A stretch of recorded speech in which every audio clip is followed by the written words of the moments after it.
So, how did you become a Queen's Guard?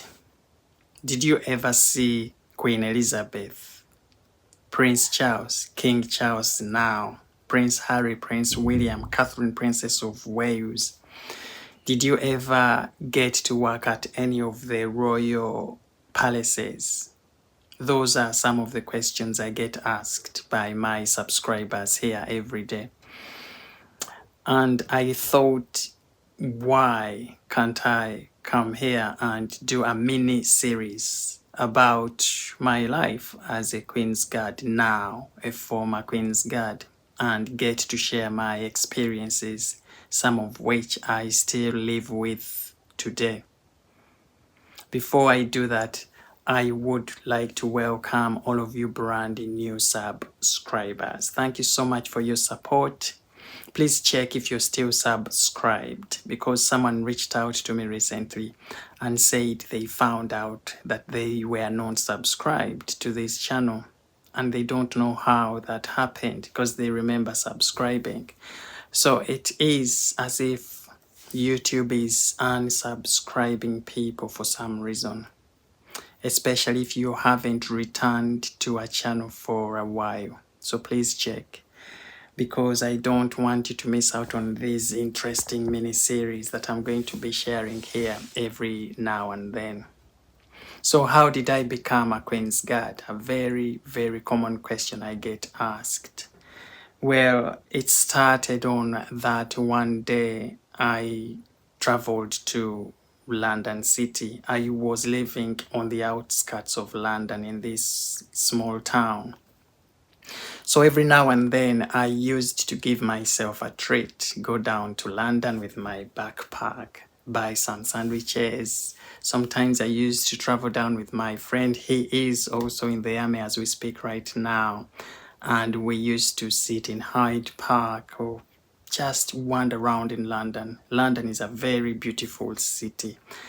So on those days off from college and part-time working, we spent a lot of time meandering around in London. So somehow on this day I was alone and ended up around Buckingham Palace. You can't miss this magical building, well located in the heart of the city. It is always very, very crowded outside of Buckingham Palace. Everybody looking in to see if any royals are driving in and out. And of course, taking photographs, looking at these smartly dressed guardsmen marching up and down the sentry boxes inside those palace gates. So I was more of a tourist that day, got closer to those rails, and looked in and saw this smartly dressed soldier marching up and down in their red tunic. I think it was around summertime, July time.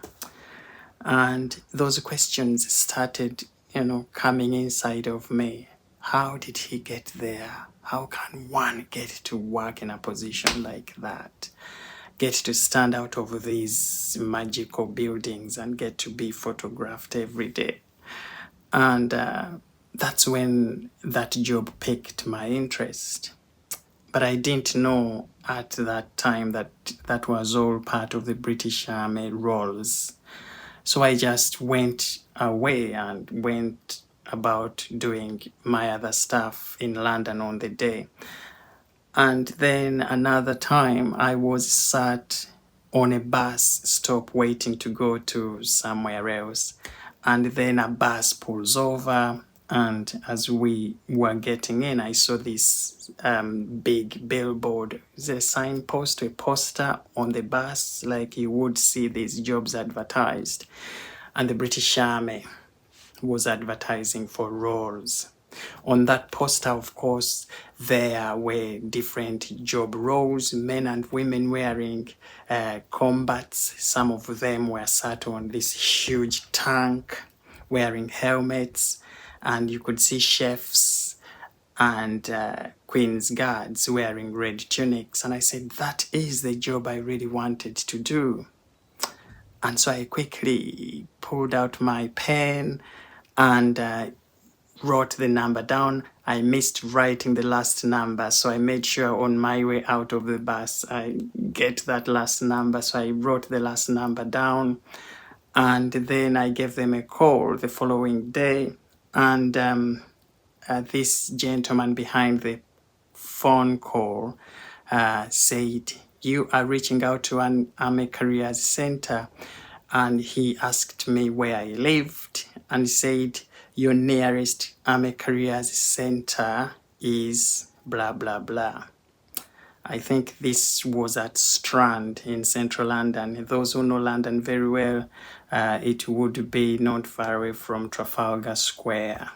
So, but that office has since moved to Victoria Station, somewhere around Victoria Coach and Train Station.